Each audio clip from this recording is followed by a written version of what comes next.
Many of our friends in Washington state are entertaining the idea of a recall for Governor Bob Ferguson. In today's video, we are going to go through what's involved in the recall process in Washington state and is it possible to recall Governor Bob Ferguson? Hey, everybody, I'm Julie Barrett, and I'm the founder of Conservative Ladies of America. And I did a live stream yesterday and included in that the recall process for an elected official in Washington state. But when I went to clip just that section of the video, there was a lot of back and forth between me and the people in the live chat.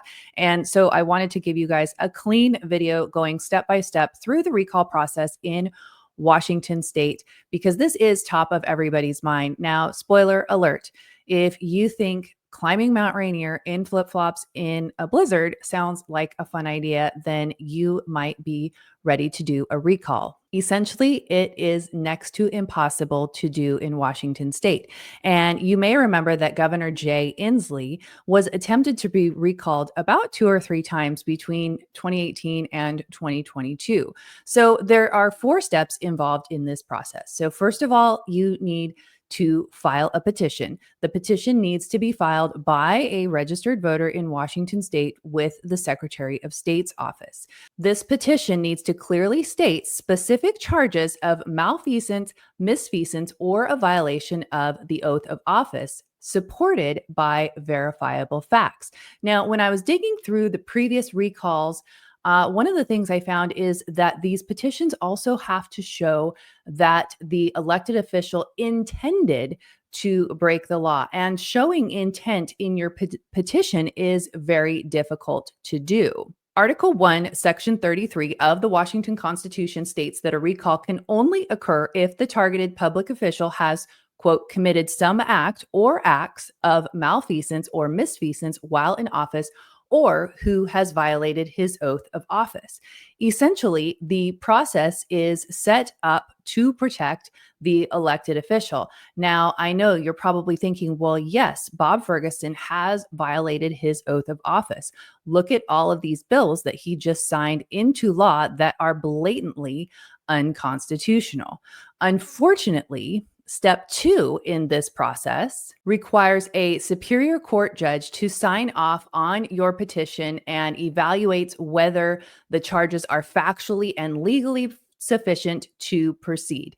Now, in the recalls that were filed for Governor Jay Inslee, the judges found every time that the claims were not sufficient. They did not prove intent to violate the law. And if you recall, during the COVID years of 2020 and 2021, which is when the recall effort was really going strong, there were a number of abuses by Governor Jay Inslee. So if they were not able to find him in violation of his oath of office, or in violation of the law, or misfeasance or malfeasance, from then, there is really not much hope for Bob Ferguson at this point in time. Keep in mind, the bills that he signed into law were passed by the legislature. And if he hadn't signed them, they still become law with or without his action.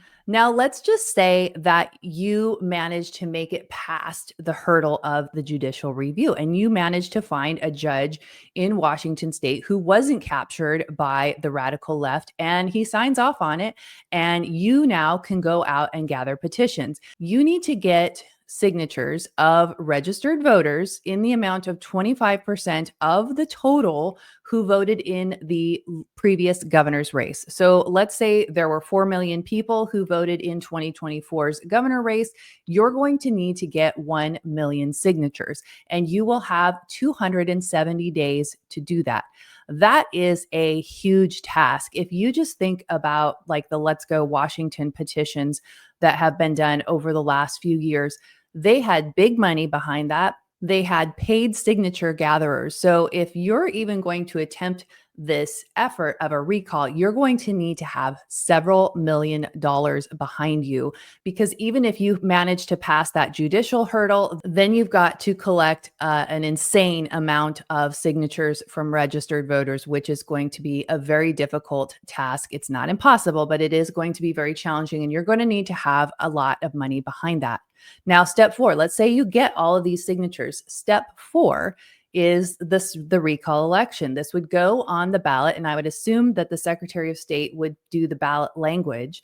Washington State's election are far from secure and transparent. So if you get to the election stage, my prediction is that you would not be successful in getting a yes vote to get Bob Ferguson recalled. But let's just say that you were. What would happen in Washington State if you were successful in getting Bob Ferguson recalled is that you would get the lieutenant governor, which is Denny Heck. And he is also a far left Democrat. I think he's probably more of a moderate, but I think he would be controlled by the Democrats in the legislature. And then he would be in office until the next election in 2028. So as you can see, this is a very difficult process. The biggest hurdle here is the judicial review, because Washington state courts have been captured by the left. Getting a judge that's going to sign off on this is going to be next to impossible.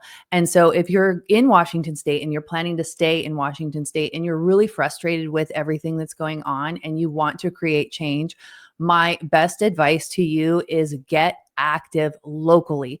There are a lot of local elections happening this year at your city council, your county council, and at your school board and other like utility districts and things like that. It's a great time for you to put your time and energy behind a candidate who's running locally. These races are critical to what's happening in your local government. And if Washington citizens can start winning back some of these local races, you'll build a foundation and then you can start building up, because getting to these statewide offices and even in many places, the legislative seats, you really need to have that local foundation. And unfortunately, the left has been very successful in capturing these positions all across the state, which is why you've seen a lot of typically conservative communities in Washington really go to the left, because they have managed to get their people in to local governments and therefore shifting them to be very liberal, very far left. So please consider getting active and volunteering for a candidate who's running in your local elections.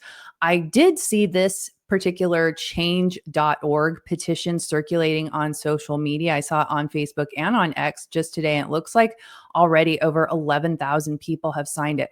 First, I want to say with change.org, this is a leftist run petition site that is primarily used for data collection. Please don't ever, no matter how great the cause seems to be, please don't give your information to change.org.